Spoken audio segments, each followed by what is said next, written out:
तो अब ये बीच की पीढ़ी का जो समय है, आपका सौभाग्य, आपको इस समय में मनुष्य जीवन प्राप्त हुआ। इस परमात्मा के पाने के लिए किसी विशेष जाति या मजहब की आवश्यकता नहीं, और ये नहीं समझना कि ज़्यादा पैसे वाले ही पार होते हैं, धनवान या उच्च जाति वाले नहीं। परमेश्वर कबीर जी ने ये भ्रमणा दूर करने के लिए और एक जुलाहा जाति में आए, और क्या कहते हैं कि जुलाहे का सुत आन कहाया जगत करे मेरी हंसी। ओए होए, कि मैं जुलाहे का बेटा कहलाया, यहां आकर के दुनिया मेरी मजाक उड़ाती है कि ये धानक है, कबीर है, जुलाहा है।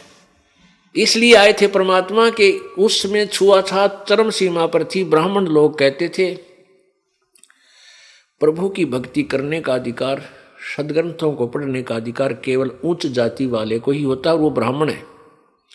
बाकी तीन वर्ण अपना अपना कार्य करते रहो।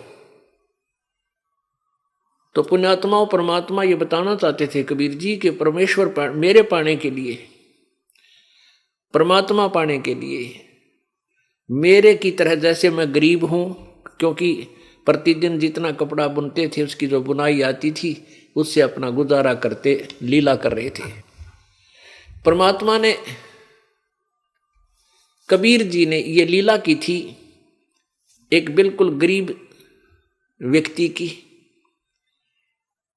और अपना काम करते करते भक्ति करके ये रिहर्सल करके दिखाई थी। एक उदाहरण पेश किया था कि मेरे से गरीब तो कोई हो भी नहीं सकता, और मैंने भगवान पाया, यानी सह शरीर गए परमात्मा। अब आम व्यक्ति तो यही, भगवान तो नहीं मान रहे थे वो लोग, लेकिन इतना अवश्य मानते थे कि कबीर जी की भक्ति श्रेष्ठ है, क्योंकि वो सह शरीर चले गए। तो वो भक्ति जो करते थे, वो काम करते करते करते थे, ना घर छोड़ कर गए, ना जंगल में गए, और ना ही ब्राह्मण कुल में जन्म था, एक जुलाहे कुल में जन्म, और फिर भी पार हो गए।